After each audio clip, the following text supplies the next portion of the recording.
بسم اللہ الرحمن الرحیم۔ حضرت سلطان نظام الدین اولیاء رحمۃ اللہ علیہ کے زمانے میں ایک ہندو جوگی تھا۔ اس نے یہ مشق کی ہوئی تھی کہ ہر قسم کے مریض پر صرف اپنی نظر ڈال کر مرض کو سلب کر لیتا اور جذب کر لیتا تھا۔ ایک مرتبہ حضرت پر ایک بیماری کا دورہ پڑا جس میں آپ بے ہوش ہو گئے۔ بے ہوش ہو جانے پر خدام نے عرض کیا کہ حضرت اگر اجازت ہو تو فلاں جوگی کے پاس جو مرض فقط دیکھ کر ہی سلب کر لیتا ہے، آپ کا پلنگ لے چلیں۔ آپ نے فرمایا کہ خبردار ایسا مت کرنا، کیونکہ اندیشہ ہے کہ لوگوں کے عقائد میں خرابی پیدا ہو جائے گی، یعنی ہندو جوگی اور اس کے ماننے والے کہیں گے کہ جوگی کی کوئی حیثیت ہے۔ اتفاق سے ایک دن پھر حضرت کو دورہ پڑا اور بے ہوش ہو گئے۔ مریدین کو اپنے پیر و مرشد سے بے حد محبت اور احترام کا درجہ ہوتا ہے۔ وہ اپنے مرشد کی تکلیف برداشت نہیں کر سکتے۔ آپس میں مشورہ کر کے اسی بے ہوشی کے عالم میں اپنے مرشد کا پلنگ اٹھا کر اس کے مکان پر جا رکھا اور حضرت کے فرمان کے خلاف کرنے اور آپ کی ناراضی کا تدارک معافی چاہنے سے سوچ لیا کہ اپنے پیر و مرشد سے دل و جان سے بعد میں معافی مانگ لیں گے۔ جب حضرت کو اس ہندو جوگی نے دیکھا کہ اتنی بڑی ہستی میرے پاس آئی ہے تو وہ تو پھولے نہ سمایا۔ وہ سوچنے لگا کہ اب میری دکان خوب چمکے گی۔ جوگی نے حضرت کو دیکھا اور دیکھتے ہی اپنا تصوف ڈالا، فوراً حضرت کے مرض کو سلب کر لیا۔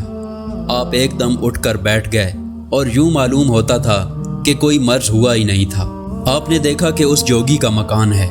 آپ سمجھ گئے کہ یہ لوگ محبت کی وجہ سے میری تکلیف برداشت نہیں کر سکے، اس لیے عذرائے شفقت کچھ نہیں کہا، بلکہ اس جوگی کی طرف متوجہ ہوئے اور دریافت فرمایا کہ یہ بتاؤ کہ یہ تاثیر جو تمہارے اندر ہے یہ کیا ہے اور کس عمل کی بدولت ہے؟ اس نے دست بستہ ہاتھ جوڑ کر عرض کیا کہ میرے پاس صرف ایک چیز ہے اور وہ میرے گرو یعنی استاد نے مجھ کو تعلیم دی ہے، اور وہ یہ ہے کہ اس نے مجھے کہا کہ ہمیشہ نفس کے خلاف کرنا، مطلب یہ کہ نفس کا چاہا ہرگز نہ کرنا۔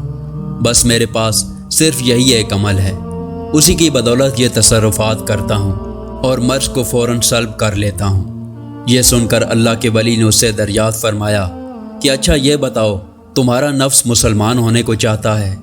اس نے عرض کیا ہرگز نہیں۔ حضرت شیخ نے فرمایا کہ پھر اپنے گرو کی تعلیم پر کہاں عمل کر رہے ہو؟ ادھر حضرت نے یہ فرمایا اور ساتھ ہی ساتھ اپنی باطنی توجہ فرمائی۔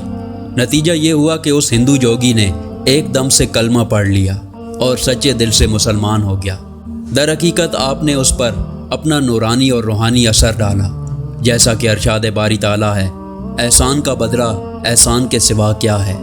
اس ہندو جوگی نے آپ کے مرض جسمانی کو ختم کیا تھا اور حضرت نے اس کے باطنی مرض یعنی کفر و شرک کو سلب فرمایا اور اسلام میں داخل فرما کر ہمیشہ ہمیشہ کے لیے جہنم کی آگ سے بچا لیا۔ اس طرح احسان کا بدلہ احسان ہو گیا۔ یوں بر صغیر میں ان عظیم ہستیوں نے دین محمدی صلی اللہ علیہ وسلم کی شمع روشن فرمائی۔ سبحان اللہ۔ اس قسم کی مزید ویڈیو دیکھنے کے لیے ہمارے چینل کو سبسکرائب کریں۔ شکریہ۔